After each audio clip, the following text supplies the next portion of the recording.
بسم اللہ الرحمن الرحیم۔ آج میرا شوہر پردیس چھوڑ کر مجھے جا رہا تھا۔ میرا رو رو کر برا حال تھا۔ میں دروازے میں کھڑی تھی جب وہ مجھے ہاتھ ہلا کر چلی گئی۔ میری ساس نے اسی وقت بالوں سے پکڑ کر مجھے کھینچا اور اندر کمرے میں لے گئی۔ کہنے لگی، پاگل ہو گئی ہے کیا؟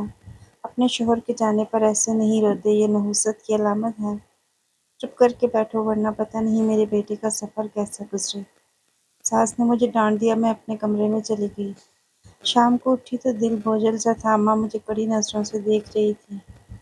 وہ سر سے لے کر پاؤں تک مجھے یوں گھورتی جیسے میرا کوئی خاص جائزہ لے رہی ہوں۔ پھر مجھے پاس بلا کر بولی، یہ لال دوپٹہ کیوں اوڑھ رکھا ہے؟ یہ تو سہاگنیں اوڑھتی ہیں۔ تیرا شوہر پردیس چلا گیا ہے، جا کر کالی چادر اوڑھ لے۔ یہ اچھا نہیں لگتا، تو کس کے لیے تیار ہوتی ہے؟ ساس کی بات سن کر میرا دل پریشان ہو گیا۔ میرا شوہر پردیس گیا تھا، خدا نخواستہ میں بیوہ تو نہیں تھی، مگر ساس کی ضد کی وجہ سے مجھے ان کی بات ماننا پڑی۔ میں اپنے کمرے میں گئی اور الماری سے کالے رنگ کی چادر نکال کر اوڑھ لی۔ مجھے یہ رنگ پسند نہیں تھا، لیکن ساس کی ضد کی وجہ سے مجھے پہننا پڑا۔ چادر اوڑھ کر میرا دل اس قدر اداس ہوا کہ میں اپنے کمرے میں ہی لیٹ گئی۔ تبھی میری ساس مجھے آوازیں دینے لگی۔ میں تو بھول ہی گئی تھی کہ گھر کا سارا کام بھی میرے ذمے تھا۔ اگلے دن کی رات تک میں بہت تھک چکی تھی۔ میں نے اپنے دل میں سوچ لیا تھا کہ اب میں یہاں نہیں رہوں گی۔ جب میرا شوہر گھر پر نہیں تھا تو سسرال میں رہنے کی کیا تک بنتی ہے۔ میں رات بھر سوچتی رہی، صبح اٹھی تو سر پکڑ لیا۔ اماں پوچھنے لگی، کیا ہوا؟ میں نے کہا، میرے سر میں درد ہے، بخار بھی ہے، دل بوجھل سا ہے، میں اپنے میکے جانا چاہتی ہوں۔ دراصل ایک بہانہ تھا جس کی وجہ سے مجھے اپنی ساس سے چھٹکارا مل جاتا، مگر انہیں تو جیسے کسی کی پرواہ ہی نہ تھی۔ ارے معمولی سے بخار ہے، شام تک اتر جائے گا، نہ اترا تو میں تجھے خود ڈاکٹر کے پاس لے جاؤں گی، ساس نے مجھے تسلی دی۔ میں نے کہا، اماں مگر مجھے اپنے میکے جانا ہے، میں امی ابو سے ملنا چاہتی ہوں، دل کا بوجھ بھی ہلکا ہو جائے گا۔ کہ تیرے دل پر کون سا بوجھ ہے؟ انہوں نے جیسے میرا مذاق اڑایا۔ لوگ 2-2 سال اپنے میاں سے دور رہتے ہیں، ساس جیسے مجھ سے اپنے غموں کا بدلہ لے رہی تھی۔ میں پریشان کھڑی تھی، انہوں نے مجھے تھپ تھپایا، مجھے چارپائی پر بیٹھنے کا کہا۔ میں بیٹھی تو ساس نے مجھے کہا کہ میں ایک قدم بھی نہ ہلوں۔ ساس ایک کالے رنگ کی بوتل لے کر آ گئی، مجھے چارپائی پر لیٹنے کا حکم دیا۔ اب پتہ نہیں کون سا احمقانہ علاج شروع ہونے والا تھا۔ میں نے دل میں سوچا۔ میری ساس نے کالے رنگ کی بوتل سے تھوڑا سا تیل نکالا اور میرے سر پر لگانے لگی۔